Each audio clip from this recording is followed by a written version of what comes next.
Xin kính chào quý vị và các bạn. Mời quý vị và các bạn cùng theo dõi chương trình thời sự chiều nay. Kính thưa quý vị, sau một thời gian làm việc, hệ thống Long Trường Giang đem lại một tiếng vang lớn chấn động toàn thế giới. Hôm nay là một ngày đặc biệt, nhằm ghi lại những sự kiện trọng đại này, nhóm phóng viên chúng tôi đã có mặt tại khắp nơi trên toàn thế giới để truyền tải những thông tin, những lời chúc tốt đẹp của bạn bè đến hệ thống Long Trường Giang. Chúc hệ thống Long Trường Giang ngày càng phát triển.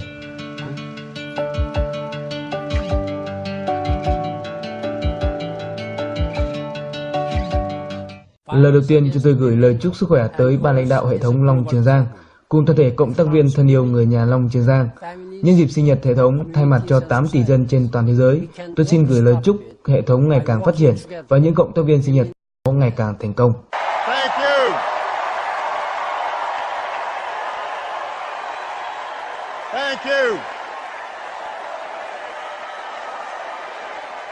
Thank you so much. Thank you.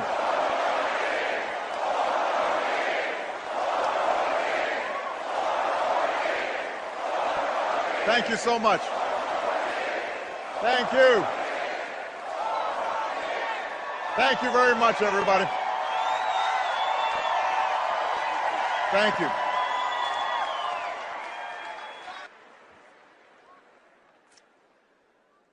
And Joe Biden. Cảm ơn tất cả quý vị, cảm ơn tất cả mọi người ngày hôm nay đã có mặt ở đây để cùng chung vui với hệ thống Long Trường Giang.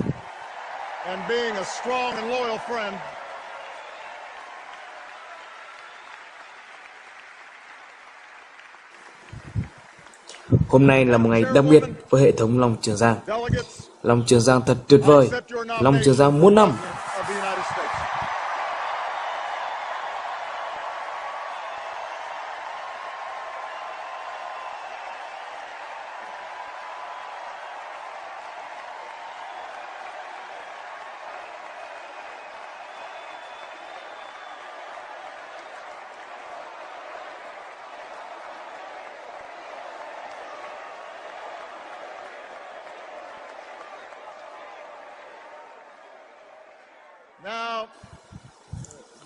Hôm nay là một ngày thực sự đặc biệt, một sự kiện với toàn thể nhân dân nước Mỹ.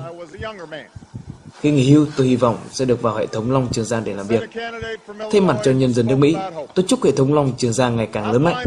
Chúc các cộng tác viên sinh nhật nhanh chóng thành công, nhanh chóng phát tài.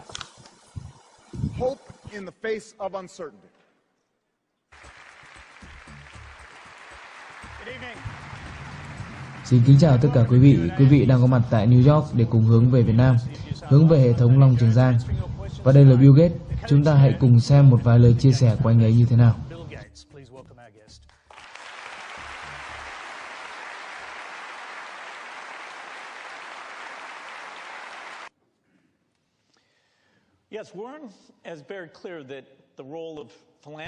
Vâng, Long Trường Giang rất tuyệt vời, Long Trường Giang rất chuyên nghiệp, tôi rất yêu kinh doanh theo mạng.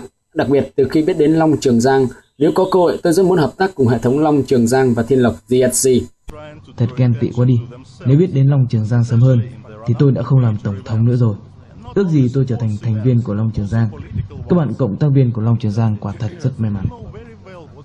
Anh nghĩ như nào về Guterres? Không có gì có thể tuyệt vời hơn. Cơ thể tôi đã khỏe mạnh hơn rất nhiều, sức đề kháng cũng tốt hơn. Guterres quả là sự lựa chọn số 1. Vậy còn bột dinh dưỡng? Phải đó là number one. Tôi uống 2 cốc mỗi ngày, cảm giác một ngày tràn đầy năng lượng từ khi tôi dùng bột dinh dưỡng.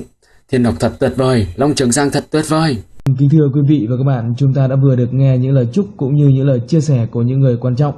Vâng, và giờ phút ở đây ở khắp nơi trên thế giới đang hồi hộp đón chờ giây phút chúc mừng sinh nhật. Không khí nhộn nhịp đã bao phủ khắp toàn cầu. Chúng ta hãy cùng nhau hòa mình vào dòng người trên thế giới để cùng nhau bắt đầu đếm ngược. Vâng, tại Mỹ thì hàng triệu người đã có mặt tại các quảng trường, các sân vận động từ hơn 10 giờ qua để tập dượt chuẩn bị cho chương trình này.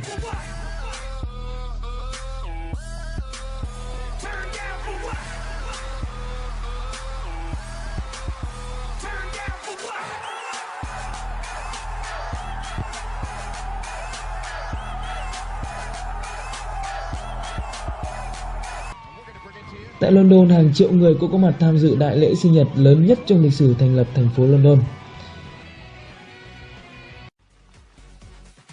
Tại Macau cũng đã tổ chức những chương trình festival cực kỳ lớn để chúc mừng sinh nhật hệ thống Long Trường Giang.